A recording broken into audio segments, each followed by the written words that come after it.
ખેડાના સેવાલિયાના ડભાલી વિસ્તારમાં બનેલા ગંભીર દુષ્કર્મ કેસમાં પીડિતાને ન્યાય મળ્યો। હિન્દુ દિવ્યાંગ સગીરા પર દુષ્કર્મ કરનાર મુસ્લિમ આરોપી રિયાઝ ખાન અકબર ખાન પઠાણને નડિયાદ સેશન કોર્ટે 20 વર્ષની કઠોર સજા અને 25,000 રૂપિયાનો દંડ ફટકાર્યો છે। કેસની વિગતો પ્રમાણે ચરા ગામમાં લાકડા કાપવા ગયેલા પોતાના પિતાને જમવાનું આપવા ગયેલી દિવ્યાંગ દીકરીને 3 સંતાનોના પિતા રિયાઝ ખાન પઠાણે પોતાની હવસનો શિકાર બનાવી હતી।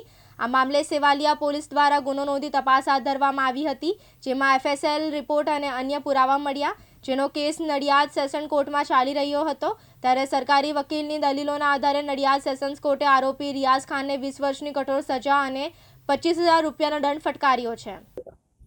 આજરોજ નડિયાદની સેશન્સ કોર્ટે આરોપી રિયાઝ ખાન અકબર ખાન પઠાણ જેઓને 20 વર્ષની સજાનો હુકમ કરેલ છે, તે બનાવની વિગત એવી છે કે આરોપી રિયાઝ ખાન અકબર ખાન પઠાણ તે મૂળ ડભાલી ગામે શેખ ફળિયામાં રહે છે।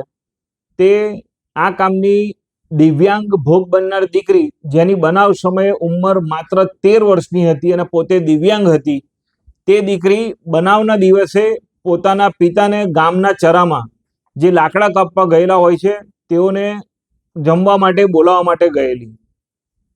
દીકરી દિવ્યાંગ હતી, તેની શારીરિક તથા માનસિક સ્થિતિનો આ કામના આરોપીએ ગેરલાભ ઉઠાવેલો અને ગામના ચરાની અંદર આરોપી રિયાઝ ખાન અકબર ખાન પઠાણે આ માત્ર 13 વર્ષની કુમળી વયની દીકરી જે દિવ્યાંગ હતી તેની સાથે દુષ્કૃત્ય આચરેલું।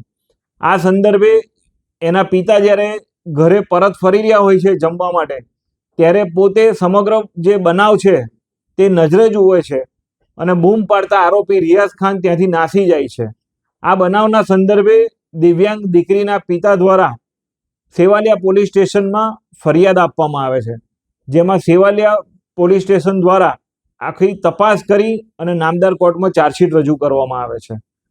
ચાર્જશીટ કોર્ટમાં આવ્યા બાદ સરકાર તરફે 11 જેટલા મૌખિક પુરાવા તેમજ 20 જેટલા દસ્તાવેજી પુરાવાઓ તપાસેલા અને તે પુરવાર કરેલા।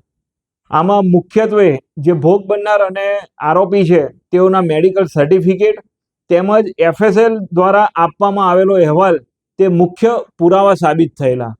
આ સમગ્ર કેસ ચાલી જતા આજરોજ નડિયાદની સેશન્સ કોર્ટ દ્વારા આરોપી રિયાઝ ખાન અકબર ખાન પઠાણ રહેવાસી ડભાલી શેખ ફળિયા તાલુકો ગળતેશ્વર નાઓને નામદાર સેશન્સ કોર્ટે 20 વર્ષની સખત કેદની સજાનો હુકમ કરેલો છે અને 25,000 રૂપિયા દંડ કરેલો છે। જો દંડ ન ભરે તો વધુ 3 વર્ષ સુધી સખત કેદની સજાનો હુકમ આરોપી વિરુદ્ધ કરેલો છે। તુષાર પંડ્યા, દિવ્યાંગ ન્યૂઝ, નડિયાદ, ખેડા।